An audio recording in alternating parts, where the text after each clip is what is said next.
అంబాజీ అన్నం పెట్టి ఇక బయటకొచ్చి కేశవ కోసం అయితే ఎదురు చూస్తూ ఉంటుంది. కేశవ అలా దారిలోనే ఉంటాడు, వస్తూ ఉంటాడు. ఏంటి బాబుగారు ఇంకా రాలేదు అని చెప్పేసి అంబాజీ ఆలోచిస్తూ ఉంటుంది. ఇక సత్యవతి భోజనం చేస్తూ ఏం చేస్తున్నావు అంబాజీ బయట అని చెప్పేసి సత్యవతి పిలుస్తూ ఉంటుంది. అక్క వస్తున్నాను. ఏం లేదక్క, ఉక్కపోతగా ఉంటేను ఎదురు గాలి కోసం చూస్తున్నాను అంతే, వస్తున్నానక్క అని చెప్పేసి అంబాజీ మాట్లాడుతూ ఉంటుంది. ఇక సత్యవతి అలా భోజనం చేసి ఏంటో ఈ అమ్మాజీ ఏమీ అర్థం కావట్లే, కంగారుగా ఉంది ఎందుకో అని చెప్పేసి ఆలోచిస్తూ ఉండగానే అమ్మాజీ లోనికి వస్తుంటుంది. ఏంటి దేని గురించి అలా ఆలోచిస్తున్నావా?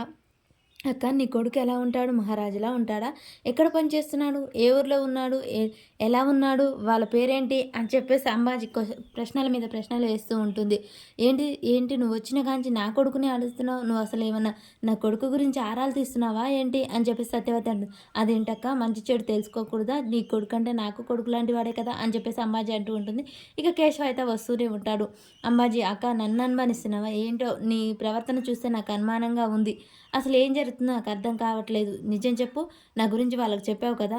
చెప్తే ఏంటక్క అని చెప్పేసి అనగానే సత్యవతికి ఒక్కసారిగా కోపం సాయి, నీ కొడుకు కాని కోసం నువ్వెందుకు ఆత్రపడుతున్నావు? నీ కొడుకు మహారాజులా జమీందార్లా బతాడు, నా మాట విని వాళ్ళకి ఇచ్చేయి అని చెప్పగానే సత్యవతి కోపం వచ్చి చంప అయితే పగలగొడుతుంది. నీకేమెరిక, కన్న ప్రేమ కంటే పెంచిన ప్రేమ ఎక్కువ.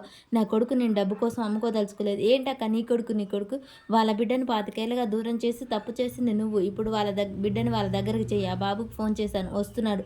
నీకు కోరినంత డబ్బిస్తాడక, నువ్వు సుఖంగా ఉండొచ్చు అని చెప్పేసి అమ్మాజీ చెప్తూ ఉంటుంది. ఈలోపే కేశవ అయితే ఇంటి ముందరికి వస్తాడు. అదిగో బాబుగారు వచ్చారు, ఇక నీ కొడుకు గురించి నిజం చెప్పు, నీకు కావాల్సిన డబ్బు తీసుకో అని చెప్పేసి బాబుగారు అంటూ బయట అదిగో బాబుగారు వచ్చారు అని చెప్పేసి ఇంకా అమ్మాజీ అయితే బయటకు వస్తుంది. నమస్తే బాబుగారు, నేనే మీకు ఫోన్ చేసింది, ఇక్కడే ఉంది రండి భోజనం చేస్తుంది అని చెప్పేసి కేశవ అని పేరు చెప్పగానే ఇక్కడే ఉందా పద అమ్మాజీ అని చెప్పేసి అయితే వాళ్ళిద్దరు లోనికి వెళ్తారు. మరి సత్యవతి వీళ్ళని చూసి పారిపోతుందా, అక్కడే ఉంటుందా? మరి ఇక కేశవకి ఏ విధంగా నిజం చెప్తుంది, నిజం తెలుసుకున్న కేశవ ఏం చేస్తాడు అనేది మనకు నెక్స్ట్ వీడియోలో తెలుస్తుంది.